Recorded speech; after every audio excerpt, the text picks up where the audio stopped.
अस्सलामुअलैकुम स्टूडेंट्स, आज हमारा लेक्चर नंबर 15 है जो हम एंटी टेस्ट के हवाले से प्रिपेयर कर रहे हैं।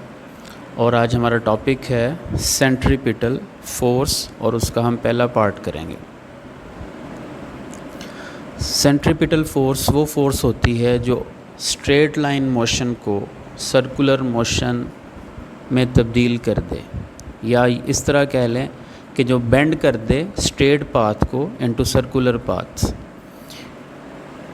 अगर बॉडी इस डायरेक्शन में जा रही हो और उस पर एक ऐसी फोर्स लगे जो उसको बेंड कर दे towards the center of that curve path, तो हम कहेंगे वो जो नेसेसरी फोर्स है to do that, it is called centripetal force. तो फार्मूला आपके सामने है, ये हम कई बार देख चुके हैं, mv²/r। और एक्सेलरेशन जो सेंट्रीपिटल एक्सेलरेशन है वो v²/r। यहाँ पे जहन में रहे कि सेंट्रीपिटल एक्सेलरेशन जो है it is due to the change in direction of the motion, not due to the change in magnitude. ये जो प्रोड्यूस होता है ये due to change in direction produce होता है, और इसकी डायरेक्शन टूवर्ड्स द सेंटर होती है। यानी यहाँ अगर हम डायरेक्शन शो करें सेंट्रीपिटल फोर्स या एक्सेलरेशन की, तो वो टूवर्ड्स द सेंटर होगी एट एनी पॉइंट। तो एट एनी पॉइंट अगर आप देखेंगे तो ये डायरेक्शन टूवर्ड्स द सेंटर होगी, सेंट्रीपिटल फोर्स की भी और एक्सेलरेशन की, इसलिए इसको सेंट्रीपिटल कहते हैं, टूवर्ड्स द सेंटर या सेंटर सीकिंग फोर्स। तो यहाँ से आप देख सकते हैं कि मोशन की डायरेक्शन और जो फोर्स है उसके दरमियान एंगल हमेशा 90 डिग्री होगा। यहाँ पर एक्सेलरेशन और वेलोसिटी के दरमियान एंगल हमेशा 90 डिग्री होगा, क्योंकि वेलोसिटी हमेशा अलोंग दी टेंजेंट होगी। तो हम चूँकि यहाँ पे यूनिफॉर्म मोशन को पढ़ रहे हैं, तो अगर हम इसकी यूनिफॉर्म मोशन लें तो इसकी जो स्पीड है, एंगुलर स्पीड, वो कांस्टेंट होगी। तो अगर उसकी फॉर्म में अगर हम इसका फार्मूला लिखें तो वो कुछ इस तरह बनेगा,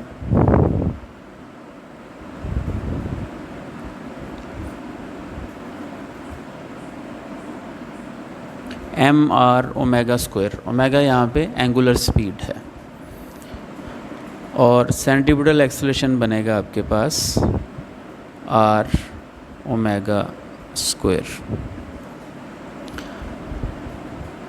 तो ये तो हम बात कर रहे हैं कि अगर एक आपके पास पार्टिकल हो तो उसका ये मैस m होगा। अगर आपके पास एक बॉडी हो, रिजिड बॉडी, जिस पे डिफरेंट मैस डिस्ट्रीब्यूशन हो, हर पॉइंट पे कोई डिफरेंट मैस डिस्ट्रीब्यूशन हो सकती है, तो उस सूरत में क्या होगा कि वो हर मैस क्या है अपनी एक सर्कुलर मोशन परफॉर्म कर रहा होगा। तो हर एक के लिए r डिफरेंट है। फ़र्ज़ करें मैं मैस सेम भी कर दूं तो r सब का क्या है, डिफरेंट है। तो हर एक को जो रिक्वायर्ड सेंट्रीपिटल फोर्स है वो भी डिफरेंट होगी। मैस डिफरेंट होने की वजह से भी हो सकती है, और जो डिस्टेंस है फ्रॉम द सेंटर वो भी उसकी वजह से भी डिफरेंट हो सकती है। तो ये जितने पॉइंट्स हैं इन सब पे रिक्वायर्ड सेंट्रीपिटल फोर्स डिफरेंट है।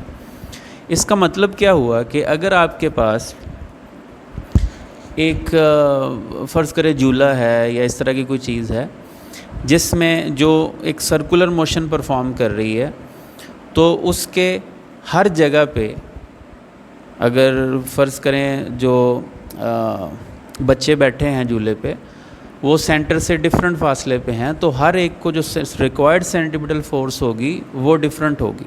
या आप इस तरह कहें कि कार में फ़र्ज़ करें, कार की विड्थ भी कुछ होती है। जब कार मुड़ती है तो उसके एक एंड पे इफ़ेक्ट रिक्वायर्ड सेंट्रीपिटल फोर्स कुछ और होगी और दूसरे एंड पे कुछ और होगी।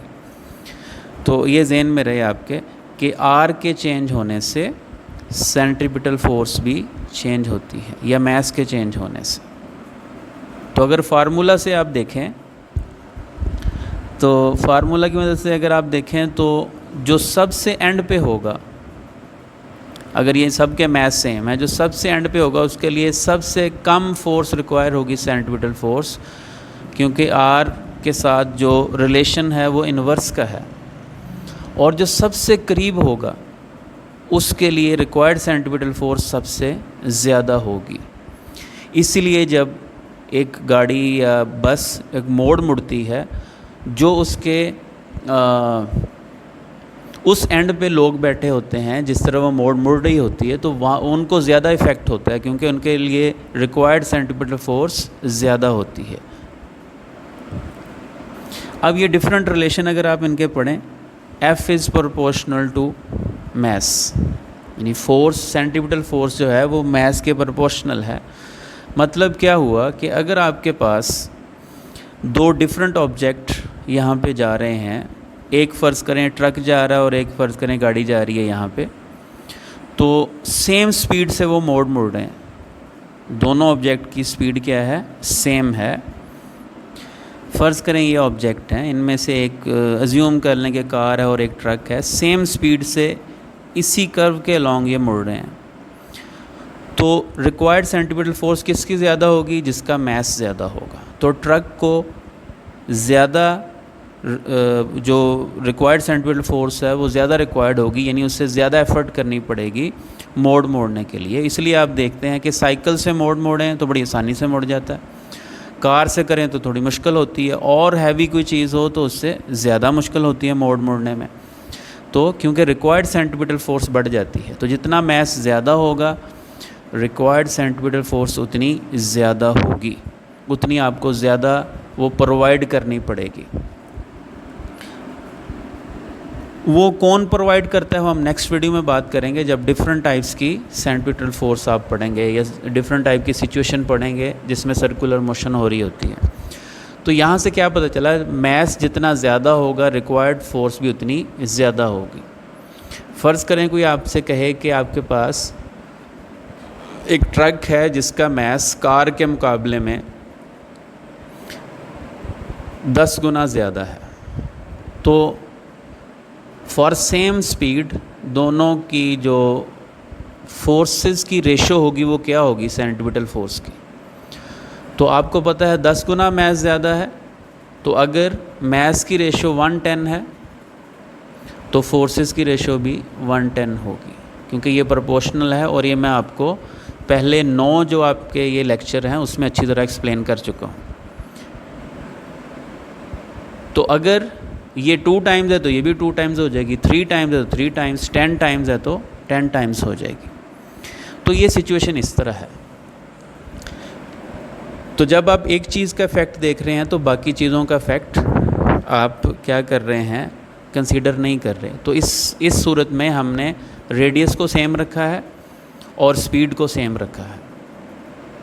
फिर इसमें इस तरह का क्वेश्चन भी आ सकता है कि अगर एक बॉडी का जो मैस है वो 200% ज़्यादा है दूसरी बॉडी से, तो ओवरटर्न के चांस किसके हैं, यानी मोड़ मुड़े बगैर सीधा चला जाए लॉन्ग द टेंजेंट, उसके चांसेस कितने ज़्यादा होंगे। अगर वो 200 टाइम्स है तो दूसरे जो फोर्स है, क्योंकि प्रोपोर्शनल का रिलेशन है, तो चांसेस भी 200 टाइम्स ज़्यादा होंगे, जिसका मैस ज़्यादा होगा उसके ओवरटर्न करने के चांसेस भी उतने ही होंगे। और ये चीज़ मैं आपको लेक्चर नंबर आई थिंक 12 है जिसमें हमने रिलेशन पढ़ा था परसेंटेज चेंज का, तो वहाँ पे जाके आप ये चीज़ देख सकते हैं। फिर दूसरा इफ़ेक्ट है स्पीड का। तो स्पीड के साथ सेंट्रीपिटल फोर्स का स्क्वायर का रिलेशन है। तो अब इसमें क्या है, जो रेडियस ऑफ द पाथ है, सर्कुलर पाथ और मैस सेम होंगे, यानी ये एक ही बॉडी, एक कार जा रही है, फ़र्ज़ करें यहाँ पे मूव कर रही है इसी पाथ के अलॉन्ग। तो फ़र्ज़ करें पहले उसकी वेलोसिटी अगर 10 मीटर पर सेकंड थी, 10 मीटर पर सेकंड, तो रिक्वायर्ड सेंट्रीपिटल फोर्स फ़र्ज़ करें F1 है। तो अगर उसकी वेलोसिटी वो 40 मीटर पर सेकंड पे मुड़ना चाहता है, यही मोड़, तो उसकी फ़ोर्स कितनी हो जाएगी। तो आप देख सकते हैं ये रिलेशन, ये भी मैं आपको पहले 9 लेक्चर्स में से किसी एक लेक्चर में मिल जाएगा आपको। तो v स्क्वायर के साथ प्रोपोर्शनल का रिलेशन है। तो अगर आप इन दोनों को देखें, 10 से 40 हुआ है तो 4 टाइम इंक्रीज़ हुई है स्पीड। तो 4 का स्क्वायर लें तो 16 टाइम्स। तो जो रिक्वायर्ड सेंट्रीपिटल फोर्स है वो 16 टाइम्स इंक्रीज़ हो चुकी होगी। मतलब वो अब कितनी होगी 16F1। F1 अगर 10 न्यूटन थी तो अब 160 न्यूटन हो चुकी होगी। तो इस तरह ये रिलेशन बनता है स्पीड के साथ सेंट्रीपिटल फोर्स का। इसी तरह आप इस तरह भी कह सकते हैं कि अगर 100% फ़र्ज़ करें 100% स्पीड इंक्रीज़ हुई है, 100% स्पीड क्या हुई है, इंक्रीज़ हुई है, तो ओवरटर्न के चांसेस कितने होंगे, कितने बढ़ जाएंगे। चूँकि ये स्क्वायर के साथ रिलेशन है तो इसका जो मैंने आपको परसेंटेज वाली वीडियो देखी है वहाँ जाके आप देख सकते हैं कि सिंपली आपने क्या करना है। तो उस वीडियो में जाके देख सकते हैं कि इसका आपने, चूँकि स्क्वायर के साथ है रिलेशन फोर्स का, तो इसको हमने ट्रिक के साथ कैसे करना है। सिंपली क्या करें, 100 + 100 करें तो 200 बनता है। इसमें चूँकि वो 100 बड़ा है तो 100 इसमें मज़ीद ऐड कर देंगे तो ये 300% ओवरटर्न के चांसेस बढ़ जाएंगे। यानी अगर 100% वेलोसिटी बढ़ी है तो 300% चांसेस बढ़ जाएंगे ओवरटर्न करने के, क्योंकि रिक्वायर्ड सेंट्रीपिटल फोर्स 300% बढ़ जाएगी। ये कैसे 300 आया है ये आप वीडियो देख लें परसेंटेज वाली, जिसमें हमने डिस्कशन की है।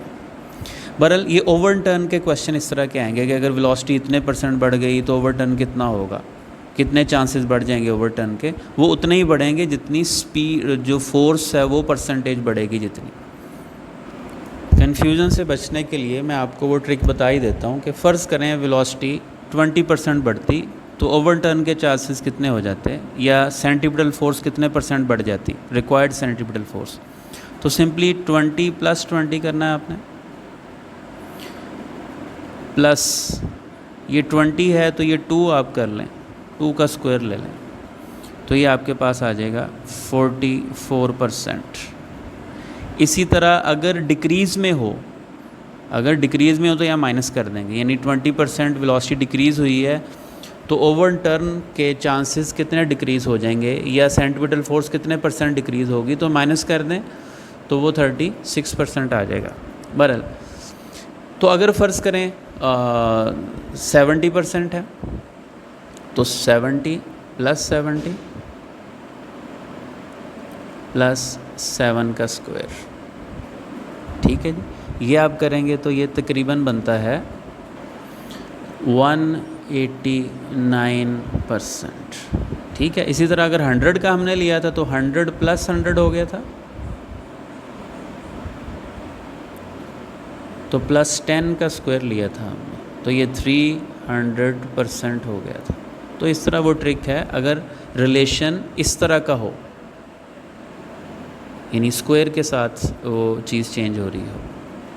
फिर इसके रेशो वाले क्वेश्चन भी होते हैं कि अगर वेलोसिटी की रेशो आपको दी हो, फ़र्ज़ करें 1:5 की रेशो दी हो, तो सेंट्रीपिटल फोर्स की रेशो क्या होगी। सिंपली स्क्वायर ले लें, डायरेक्ट रिलेशन है, 1 का स्क्वायर 1 होगा, 5 का स्क्वायर 25 होगा, तो इस तरह करके ये रेशो आ जाएगी। ये हम पहले लेक्चर्स में कर चुके हुए हैं। अब ये रिलेशन बनता है जी सेंट्रीपिटल फोर्स का आर के साथ जो रिलेशन है वो इन्वर्स का रिलेशन है। अब इसमें हमने रेडियस के साथ रिलेशन देखना है पाथ के, और मास और वेलोसिटी को सेम रखना है, यानी दो ऑब्जेक्ट जा रहे होंगे दो ऐसे पाथ पे जिनका रेडियस डिफरेंट है। फ़र्ज़ करें ये दो मैसेज हैं, ये दो कारें हैं फ़र्ज़ करें, और ये दो कार्स जो जा रही हैं इनका मास सेम है, जो इसके अंदर टोटल पैसेंजर भी बैठे हैं मिला के सेम है फ़र्ज़ करें एवरेज। तो ये स्मॉल रेडियस वाला पाथ है और ये ग्रेटर रेडियस वाला पाथ है। तो इन्वर्स का रिलेशन है, इस पर हम पहले भी बात कर चुके हैं। जिसका पाथ का रेडियस ज़्यादा होगा, रिक्वायर्ड सेंट्रीपिटल फोर्स कम होगी, वो इन्वर्स रिलेशन से आपको समझ आ जाती है, सिंपल। तो अगर हम कहें कि एक पाथ का जो रेडियस है, मैं R1 कहता हूँ 10 मीटर है और जो दूसरे पाथ का रेडियस है वो फ़र्ज़ करें 20 मीटर है। तो जो कि इन्वर्स रिलेशन है, इन्वर्सली प्रोपोर्शनल रिलेशन है बल्कि, तो अगर ये डबल हो गया, जैसे यहाँ पे देखें 10 से 20 हो गया, डबल हो गया, तो फोर्स हाफ हो जाएगी। तो जो F2 है it will be the half of F1, simple. ठीक है, इस तरह रेशो अगर आपने फाइंड करनी है कि फ़र्ज़ करें रेडियस जो है पाथ का उसकी रेशो दी हो 1/4 की, तो फोर्स की रेशो क्या होगी? तो एक तो आपने सिंपली क्या करना है, इसका ऑर्डर चेंज कर देना है, 4:1 कर देना बस। इन्वर्सली प्रोपोर्शनल में आप ऐसे ही करते हैं, तो जो फोर्स की रेशो होगी वो 4:1 हो जाएगी अगर रेडियस ऑफ पाथ की रेशो 1/4 है, for same speed for same mass. तो ये चीज़ इन में रहे। या इस सिचुएशन को इस तरह अज्यूम करें कि फ़र्ज़ करें एक ही ऑब्जेक्ट जा रहा है, यानी ट्रक जा रहा है, उसका एक पहिया इस तरफ है और एक पहिया, यानी ये दोनों जो हैं वो ट्रक पे पहियों की पोजीशन है। तो जब ये मुड़ेगा यहाँ पे, तो ट्रक के इस साइड वाले जो ऑब्जेक्ट होंगे उनके लिए रिक्वायर्ड सेंट्रीपिटल फोर्स ज़्यादा होगी बनिस्बत इस साइड वाले चीज़ों के लिए, यानी जो आदमी इधर बैठे होंगे इस साइड पे उनको ज़्यादा इफ़ेक्ट होगा सेंट्रीपिटल, यानी रिक्वायर्ड सेंट्रीपिटल फोर्स ज़्यादा चाहिए होगी, तो उन्हें ज़्यादा एफर्ट करनी पड़ेगी, ज़्यादा पाँव जमाने पड़ेंगे बनिस्बत इन पर्सनस के जो इस तरह बैठे हैं या कोई चीज़ें इधर अगर पड़ी हैं। इस तरह क्वेश्चन कुछ इस तरह ही पूछ सकते हैं कि मैस डबल है कर दिया, वेलोसिटी हाफ हो गई, तो क्या असर पड़ेगा? तो वो भी इन्हीं से मिला के आप बनाएंगे कि मैस फ़र्ज़ करें डबल हो गया। मैं एक क्वेश्चन कर देता हूँ कि मैस अगर क्या हो गया डबल, तो आपको हम रिलेशन पढ़ चुके हैं, फोर्स भी क्या हो जाती, डबल हो जाती। ठीक है, हम एक बार इस तरह लिख लेते हैं। फिर वो कहता है जी वेलोसिटी हाफ हो गई, वेलोसिटी जो है वो पहले के मुकाबले में हाफ हो गई। तो इसके रिलेशन से देखें तो जो फोर्स है उसका डायरेक्ट रिलेशन होता है, तो फोर्स 4 गुना कम हो जाएगी।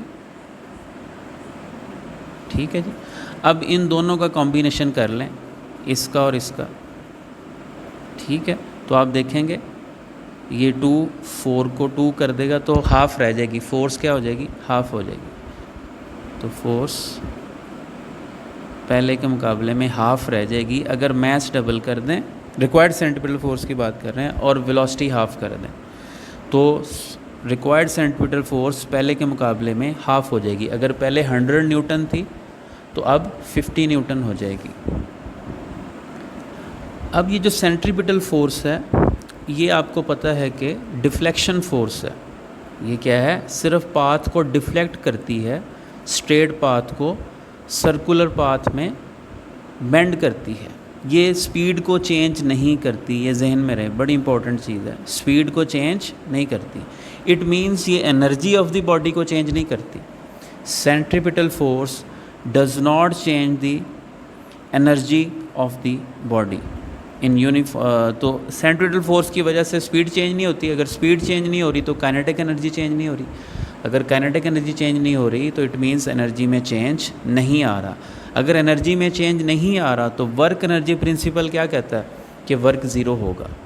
तो सेंट्रीपिटल फोर्स से वर्क डन भी ज़ीरो होगा।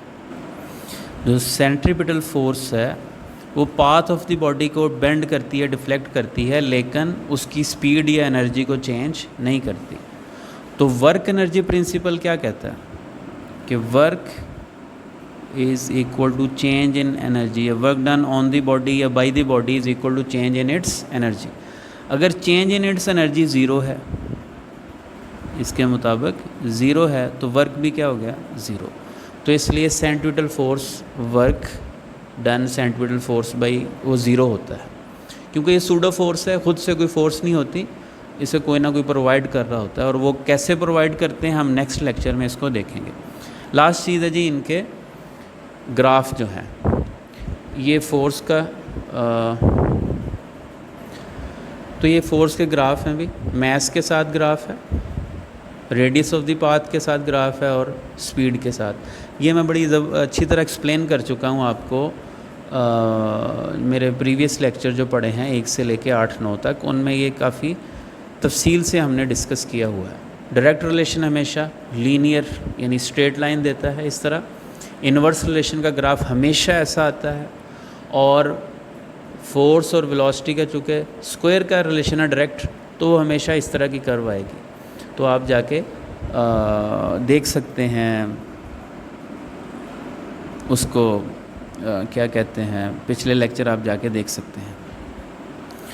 तो इन पे आप थोड़ा सा गौर करें इन ग्राफ पे, और इसको कैसे एक्सप्लेन करना है वो हम उन लेक्चर्स में कर चुके हुए हैं। तो नेक्स्ट लेक्चर में इंशाल्लाह हम सेंट्रीपिटल फोर्स डिफरेंट सिचुएशन में किस तरह प्रोवाइड की जाती है और मैथमेटिकली किसके बराबर होती है, वो उसकी कुछ करैक्टरिस्टिक्स हम देखेंगे। अल्लाह हाफ़िज़।